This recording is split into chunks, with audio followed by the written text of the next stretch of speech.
Derek, it's another main event for you. I mean, this just seems like every time out now. So is it still a big deal for you to be a headliner of a UFC event? It's whatever.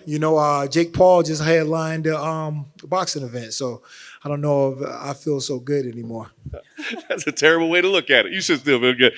Best stretch of your career right now, I think, right? I mean, you've had a longer win streak in the UFC, but main events, ranked opponents, I mean, does this feel like the best stretch of your career? Oh, yeah, I would definitely say it's the best stretch of my career. We're getting it done against these young, exciting, hungry guys who've been putting together streaks, earning a fight against, a tough, savvy veteran. So, what's the key right now? I mean, you're talking about a decade into your UFC run at this point, and it feels like you're hitting your prime. What's the key to be doing it? I'm not trying to call you old by any stretch, but a seasoned veteran. Hey, as long as I don't look old, then I'm fine. You know what I mean? I look like, I'm just looking at myself, I look like I'm about 25 or so. So, yeah. But it's just about keep improving, keep getting better. And that's what I've been really focused on, just working on my holds. Ultimately, just being the best martial artist that I can be. And it's just been working out. So let's talk about this matchup when they gave it to me. Darren's, he's had some losses recently, but obviously he's a very dangerous guy and a very well-known guy. So what did you think when this was the matchup that you were given?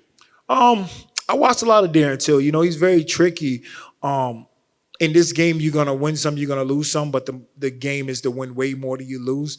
And I wouldn't say all of his losses was straight like he got annihilated. Like, let's go, a couple of his losses, he was winning the fight and got caught, So, like, those are the things that I take from a fight. I dissect it and look at it like that and then understand that the skill set that he possessed and then playing with that.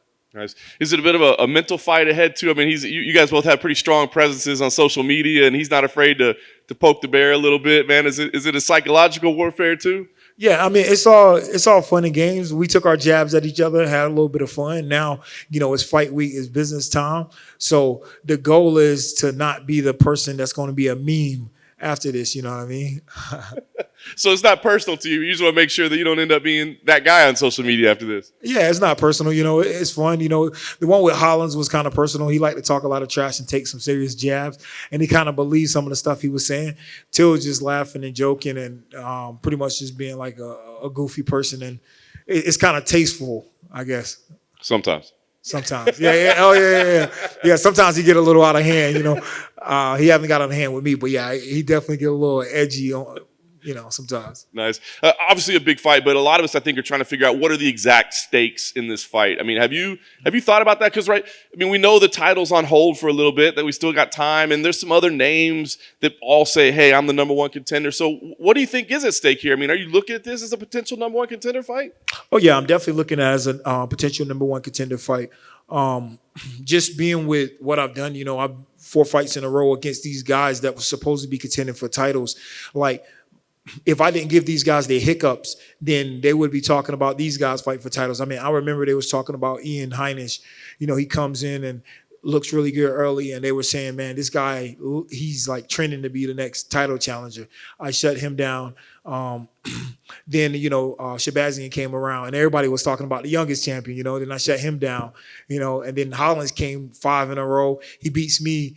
His trash talk was already directed towards Izzy. So, like, that was looking like a fight that was 100% going to be made, So I shut that down. So, like, if I go out here and finish Till, definitely, 5 in a row should be next, after Izzy and Whitaker. That's awesome. Last thing for me, what kind of fight do you think we see here? Because it seems like a fight where you might want to rely on your wrestling, but I don't know. Maybe you want to go, like I said, you want to finish. Maybe you need something spectacular to put that exclamation point on it. So what kind of fight do you think we see here?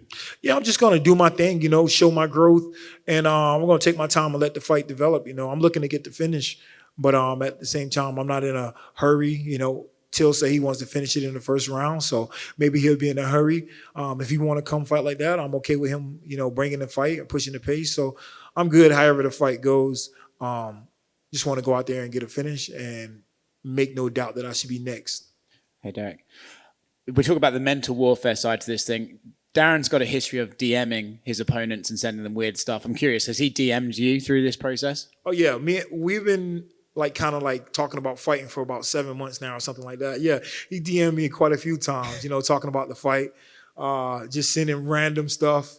Yeah, man, the guy's a troll for sure. He's funny. Can you just give us an example of what's the weirdest stuff or the most random stuff he sent you? I don't know. He probably said, good morning, hope you and the kids are having a good week, and then the next thing you know, like 10 seconds later, he sent me the middle finger. So like, that's unpredictable. Do you kind of enjoy that? I mean, because it's like you said, the last time it was a bit more personal. Do you kind of enjoy it when you know it's just good natured?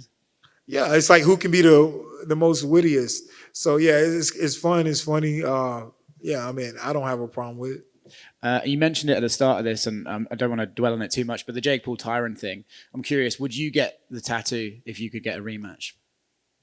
Would I get a tattoo if I get a rematch?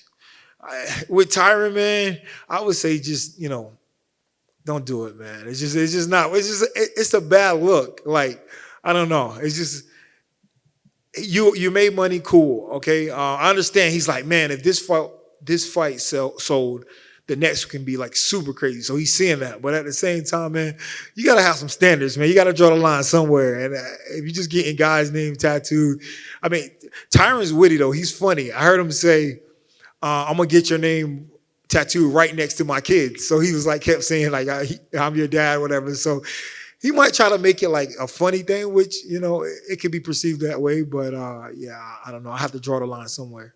Thanks, man.